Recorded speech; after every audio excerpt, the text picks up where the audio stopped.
Hello everyone, so we are 2 weeks out from Shadow of the Erdtree, and that means I am counting down the hours, the days, the seconds, all of it. I'm counting down all of it. I am ready for this DLC. In fact, I am so ready and so prepared that my DLC character that I'll be using is sitting patiently waiting outside of Mohg's arena. Nothing can stop me at this point. When the DLC launches, I am playing it. And since we're all patiently waiting for this DLC, I've been thinking of a few more things I want to see in the DLC itself. So that's what today's video is going to be about. There was recently a ton of footage shown regarding Shadow of the Erdtree, and I will not be talking about that, nor showing any of that footage. So rest assured you will not be spoiled from me in this video. Okay, so the first thing that I want to discuss is the fact that I am a greatsword user. I always use a greatsword on my first few builds, and I pump my fucking vigor and strength. And that caused me to have two late game Elden Ring characters that are both strength builds. And these two builds just so happen to use unique weapons that can't alter the Ash of War. Radahn's weapons have the gravity Zarya-like Doppelsteam, and the Ruin's greatsword has the Earth Slam.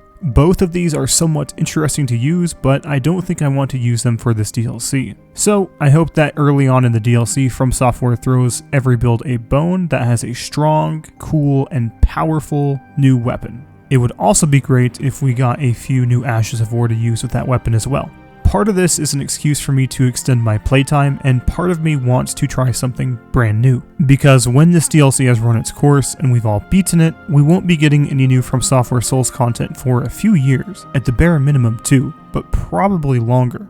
So we're going to have to replay the old games or hope that a few Souls-likes such as Lies of P's DLC or Black Myth Wukong fill that hole just long enough for Fromsoft to cook up their new game. And one of my audience members said that intelligence and faith weapons were lacking in the base game. And even though I don't use those types of weapons, adding them into the DLC definitely cannot hurt. I think that for now that covers the weapon section. Give every build something new to play with early on, so people don't go in with weapons they're familiar with, and to add more variety into the brand new content that we're going to be getting.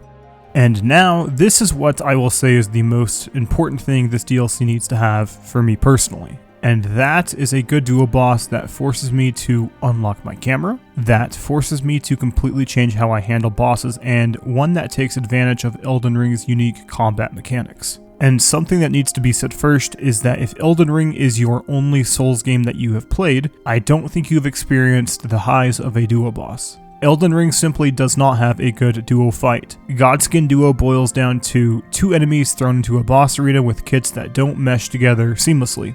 The Catacomb duo fights follow the same formula as well. So what makes a good duo boss, and why didn't Elden Ring have this good duo fight? Because Fromsoft can do it, they are known for this type of thing. In fact, with every 3D Souls-like game that I have played, none of them have had a good duo fight. The only one that's passable is Lies of P's duo fight, and that's nothing compared to what Fromsoft has done. Fromsoft bosses such as Ornstein and Smo, the Ring City boss, are examples of top-tier duo fights. And I think what really happened with Elden Ring is that the base game is so packed with content that something had to be cut, and that was the duo fight. There is a possibility that Fromsoft wanted to do a duo fight in the base game, and that may have even been Godskin Duo, because I think most of us can agree that it's an unenjoyable fight. But a part of me wonders if Fromsoft knew that most people would probably be summoning in Elden Ring, and designing a duo fight may not be worth the resources when part of its magic won't be seen by many players.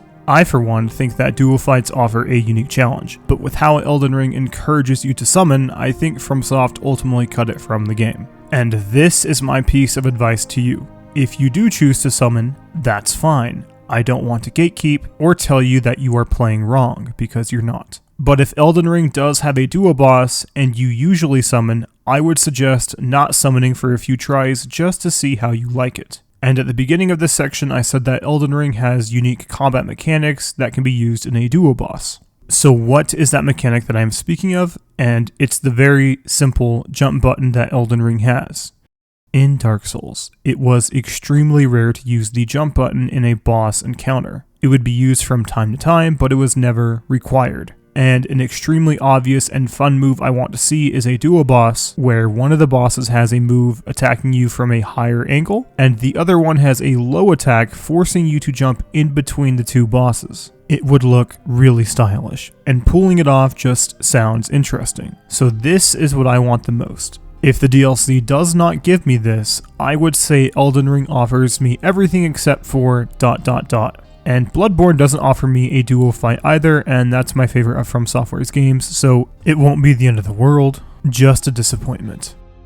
Okay, so before we get to my last point, I want to talk about solo host invasion. And I am someone that does not typically PvP. My choice to not PvP is me being ignorant towards PvP by choice. I never really tried PvP, but I enjoy being invaded in Dark Souls 3 specifically.